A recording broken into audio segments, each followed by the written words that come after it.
Assalamualaikum warahmatullahi wabarakatuh. Alhamdulillah, salatu wassalamu ala rasulillah, amma ba'd. Kaum muslimin yang dirahmati Allah subhanahu wa ta'ala, kita masih membahas seputar polemik yang sedang hangat kaum muslimin. Yang sedang hangat menjadi pembicaraan orang-orang yang peduli dengan syariat Islam ini kaum muslimin. Orang-orang yang menjaga kemurnian agama Islam, ya. Jangan sampai agama Islam ini di dalam pemahamannya itu disusupi dengan pemahaman-pemahaman produk akal dan hawa nafsu manusia kaum muslimin. Salah satunya di dalam memaknai surat, ya, yang ada di dalam Al-Qur'anul Karim. Ya, di video sebelumnya kita sudah memposting, ya, video tanggapan dari Ustadz Zulkarnain El-Maduri, di mana beliau ini membuat perbandingan, ya, mana dai yang dalam dakwah mereka ini sesuai dengan yang didakwahkan oleh Ormas Muhammadiyah, ya. Di sana ada video dari Ustadz Adi Hidayat dan juga ada dari Ustadz Mujiman. Kemudian ada yang berkomentar kaum muslimin di dalam video tersebut, ya, mereka mengatakan bahwa yang penting dakwah itu sesuai dengan Al-Quran dan Sunnah, bukan yang sesuai Muhammadiyah atau bukan Muhammadiyah. Seperti itu kaum muslimin, ya. Memang benar kaum muslimin, yang terpenting adalah yang sesuai dengan Al-Quran dan Sunnah, ya. Akan tetapi ketika sudah terikat dengan sebuah ormas, ya, maka ormas itu memiliki SOP, ya. Dalam masalah ini Muhammadiyah memiliki hasil tarjih kaum muslimin, ya. Hasil tarjih Muhammadiyah yang kemudian menjadi rujukan para dai Muhammadiyah dalam berpendapat, ya. Dan sudah kita simak videonya kaum muslimin, ya, perbandingan antara Ustadz Adi Hidayat dan Ustadz Mujiman. Ternyata yang di dalam menyampaikan materi dakwahnya ketika ceramah yang mengutip dari tarjih Muhammadiyah itu adalah Ustadz Mujiman. Sementara Ustadz Adi Hidayat itu lebih kepada dia mengeksplor kemampuan dirinya pribadi kaum muslimin. Sehingga pendapat-pendapat yang beliau kemukakan itu tidak merujuk kepada hasil tarjih dari Majelis Tarjih Muhammadiyah kaum muslimin. Sebenarnya kalau memang Ustadz Adi Hidayat, ya, memiliki kemampuan untuk mentarjih dalil-dalil, ya, dan kemudian apa istilahnya, ya, digodok lah, ya, yang kemudian dikaji, ya, oleh majelis tarjih. Kalau memang pendapat Ustadz Adi Hidayat ini diterima, maka ini bisa menjadi rujukan sebenarnya, ya. Sehingga ketika beliau berdakwah, ya, meskipun beliau mengutip pendapat dia pribadi, ya, akan tetapi pendapat beliau tersebut sudah disetujui oleh Dewan Majelis Tarjih Muhammadiyah, ya. Dan kemudian pendapat beliau tersebut itu bisa menjadi acuan dari para dai Muhammadiyah, ya, bisa menjadi rujukan karena sudah tertuang di dalam hasil tarjih Muhammadiyah, hasil Majelis Tarjih Muhammadiyah. Sehingga para dai Muhammadiyah ketika menyampaikan sesuatu merujuknya kepada pendapat Ustadz Adi Hidayat tersebut. Tapi kalau tidak, ya, maka ini namanya keluar dari rujukan yang sudah menjadi ketetapan Ormas Muhammadiyah kaum muslimin. Dan kali ini kaum muslimin kita akan kembali menyimak video dari Ustadz Mujiman kaum muslimin, ya. Ini Ustadz ini lebih jujur sepertinya dalam berdakwah, ya. Tidak berani mengedepankan akal dan pikiran dalam menyampaikan sebuah pendapat kaum muslimin, ya. Dan seharusnya seperti ini dai itu kaum muslimin, ya. Kalau tidak tahu jawab tidak tahu, kalau memang tidak ada rujukan, ya sampaikan tidak ada rujukan, ya. Dalam video ini Ustadz Mujiman diberikan pertanyaan oleh jamaahnya tentang polemik yang sedang terjadi kaum muslimin. Bagaimana tentang penamaan surat Asy-Syu'ara ini diartikan sebagai surat pemusik, ya. Coba kita simak videonya kaum muslimin. Apakah benar para ulama terdahulu tidak menyebut surat Asy-Syu'ara sebagai surat pemusik karena sudah paham bahwa penyair itu juga pemusik? Baik, ini pertanyaan yang dalam bagi saya, karena saya tidak punya kemampuan untuk menganalisis secara bahasa. Saya tidak punya kemampuan untuk menganalisis secara bahasa. Saya tidak punya kemampuan untuk menganalisis dari sumber-sumber yang lain. Tetapi yang saya temukan, biasanya di dalam Al-Quran itu kalau ada makna yang berbeda di dalam tafsir, maka para ulama ahli tafsir itu akan memberikan nama yang berbeda.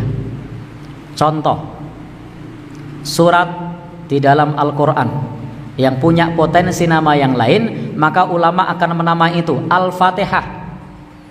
Al-Fatihah itu dinamai dengan nama yang banyak. Ada As-Sab'ul Mathani, ada apa lagi? At-Tikrar, apa lagi? Ummul Kitab, apa lagi? Fatihatul Kitab, apa lagi? Asy-Syifa, apa lagi? Al-Wafiyah. Jadi kalau ada nama-nama lain atau makna lain, ulama akan menjelaskan.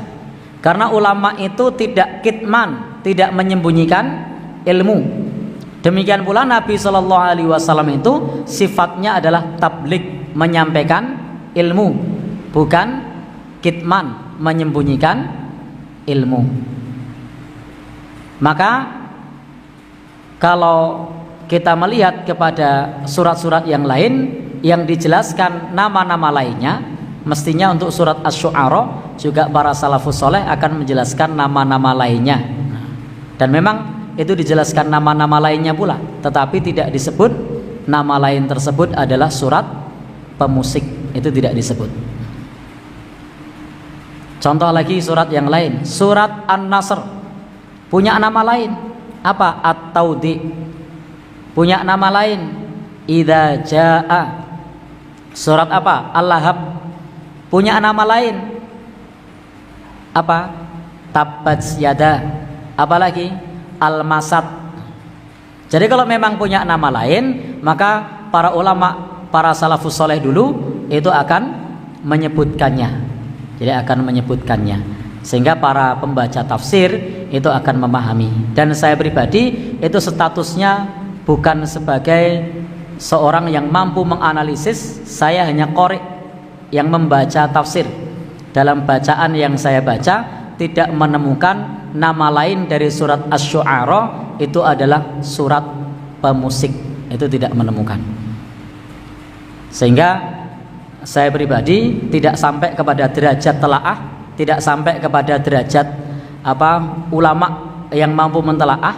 Saya sifatnya masih sebagai dai tarkam, dai antar kampung yang kapasitasnya hanya membaca dan belum menemukan bacaan dalam tafsir yang menjelaskan bahwasanya nama lain dari surat Asy-Syu'ara adalah surat pemusik. Dan saya juga hanya lulusan dari pondok pesantren yang dekat, pondok pesantren Asy-Syifa Muhammadiyah Babang Lipuro, cedek banget toh, sak kecamatan. Nah, baik, sehingga mohon maaf kalau pertanyaannya meminta saya untuk menganalisis apakah ada para ulama zaman dahulu yang tidak menamai sebagai surat pemusik karena mereka paham makna syair juga pemusik. Saya tidak mampu untuk menganalisa itu karena memang itu bukan kapasitas saya. Yang saya jawab adalah dari bahan bacaan yang ada tidak menemukan para ulama menamai surat Asy-Syu'ara dengan nama surat pemusik. Untuk analisis, mohon maaf saya tidak tahu, saya tidak bisa. Wallahu a'lam bishawab. Nah, kaum muslimin, itu tadi penjelasan dari Ustadz Mujiman kaum muslimin, bahwa beliau pun tidak menemukan adanya ulama yang mengatakan, yang menafsirkan, yang menyebutkan bahwa surat Asy-Syu'ara itu nama lainnya adalah surat pemusik. Ya, maknanya surat pemusik. Asy-Syu'ara itu dimaknai pemusik. Beliau tidak menemukan. Ya. Dan bukan hanya beliau kaum muslimin, banyak sekali orang-orang para ahli ilmu. Ya, bahkan ada yang ahli Al-Quran kaum muslimin. Insya Allah nanti akan kita bahas ya di video tersendiri. Ya, ahli Al-Qur'an pun mengatakan bahwa tidak ada sejak dulu, ya. Sudah 1400 tahun lebih Al-Qur'an turun, ya. Dari dulu belum ada ulama yang menamakan surat Asy-Syu'ara, ya, maknanya itu sebagai pemusik. Nah, belum ada kaum muslimin. Jadi sebuah hal yang sangat-sangat wajar apabila kemudian statement dari Ustadz Adi Hidayat itu menuai pertanyaan, menuai kritik, menuai protes. Ya. Dari mana asal pernyataan Ustadz Adi Hidayat mengatakan bahwa surat Asy-Syu'ara itu adalah surat pemusik? Ya. Karena tidak ada ulama dari dulu yang mengatakan seperti itu. Dan seperti yang disampaikan oleh Ustadz Mujiman tadi kaum muslimin, bahwa ketika sebuah Al-Quran, sebuah nama surat, itu memiliki nama atau makna yang lebih dari itu, maka para ulama pasti akan menyebutkan. Ya, pasti akan menyebutkan. Sementara tidak ada ulama, ya, belum ada rujukan ulama yang mengatakan seperti itu. Akan tetapi Ustadz Adi Hidayat mengatakan bahwa para ulama dahulu pemahamannya seperti itu. Ya, pemahaman mereka itu bahwa surat Asy-Syu'ara itu ya penyair ya pemusik. Sementara memang tidak ada rujukan. Beliau sendiri pun mengakui tidak ada rujukan. Memang tidak ada ulama yang mengatakan seperti itu, Joni. Ya, karena mereka sudah paham. Lah, tahu mereka sudah paham seperti itu dari mana? Nah, itu kan pertanyaan kaum muslimin. Ya. Padahal kalau memang ada makna dari surat Asy-Syu'ara itu adalah pemusik, para ulama pastilah kaum muslimin sudah pasti mereka menyebutkan. Mereka pasti sampaikan, ya. Para ulama itu tidak boleh memiliki sifat kitmatul ilm. Menyembunyikan ilmu nggak boleh, harus disampaikan. Sekecil apapun syariat Islam, itu harus disampaikan. Apalagi nama surat yang ini masalah besar kaum muslimin, penamaan ayat Al-Quran, penamaan surat Al-Quran. Ya. Contoh kaum muslimin ya, surat Al-Jin. Ya, di dalam Al-Quran ada surat namanya Al-Jin. Jin itu ada setan, ada iblis. Akan tetapi belum ada para ulama yang menyebutkan surat jin itu maknanya surat setan atau surat iblis. Padahal iblis dan setan itu jin. Ya, itu. Dan semua pasti sepakat bahwa setan, jin, iblis itu sama. Meskipun nanti ada rincian-rincian tersendiri ya. Bagaimana sifat-sifat setan, bagaimana sifat iblis, bagaimana jin dan sebagainya kaum muslimin. Akan tetapi sepakat bahwa mereka itu adalah dari kalangan jin. Ada setan, ada iblis. Ya. Tapi para ulama tidak ada yang menyebutkan bahwa surat Al-Jin, nama lainnya ya, atau terjemahannya itu namanya surat iblis atau surat setan kaum muslimin. Ya, begitu juga Asy-Syu'ara kaum muslimin. Ya, katakanlah dengan ilmu dari Ustadz Adi Hidayat yang tinggi, ya kemudian mengatakan surat Asy-Syu'ara itu artinya penyair dan penyair sama dengan pemusik, tapi tidak ada ulama yang mengatakan seperti itu. Ya. Dan itulah yang kemudian menjadi poin kritikan ya orang-orang yang peduli terhadap kemurnian Al-Quran kaum muslimin. Ya, kemurnian Al-Quran dari penamaan-penamaan ya, penamaan-penamaan surat, jangan sampai nama-nama surat ini dirubah-rubah. Ya, jangan sampai dirubah-rubah. Kalau dirubah-rubah nanti akan bahaya kaum muslimin. Ya, nanti surat Al-Jin diartikan ini surat iblis, surat setan. Karena apa? Ya maknanya sama antara jin, iblis, setan, mereka semua sama.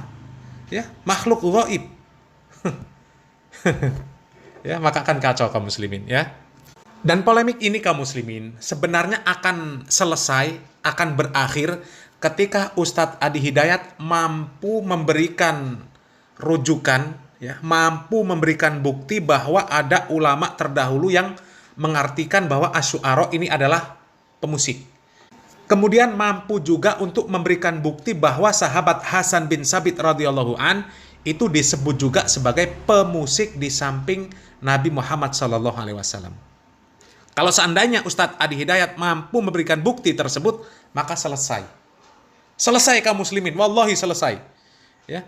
Dan seandainya tidak ada, ya, betul tidak ada, dan kemudian Ustadz Adi Hidayat mengakui bahwa tidak ada para ulama yang mengatakan, yang mengartikan bahwa surat Asy-Syu'ara itu adalah surat pemusik, dan tidak ada ulama yang menamakan sahabat Hasan bin Sabit itu sebagai pemusik, ya, maka ini akan selesai juga, ya. Tinggal Ustadz Adi Hidayat mengklarifikasi dan kemudian memohon maaf. Itu jalan selesai kaum muslimin. Ya, akan tetapi kalau masih berkelit, masih mencari pembenaran, ya, apalagi pembenaran-pembenaran yang berasal dari akal dan hawa nafsu, maka polemik ini tidak akan selesai kaum muslimin. Ya. Adapun selesai, itu selesai yang tidak ada klimaksnya istilahnya, ya. Ibarat sebuah kasus kriminal itu dia akan menghilang, menguap, ya. Menguap, tidak jelas, ya. Sehingga umat ini, apalagi di kalangan awam, di kalangan bawah, ini akan terus terjadi polemik kaum muslimin, ya. Dan mudah-mudahan masalah ini segera selesai, ya, segera selesai. Apakah selesai dengan Ustadz Adi Hidayat mampu memberikan bukti, atau selesai dengan Ustadz Adi Hidayat mengklarifikasi dan memohon maaf kepada kaum muslimin, ya. Mudah-mudahan bermanfaat kaum muslimin. Barakallahu fikum. Wassalamualaikum warahmatullahi wabarakatuh.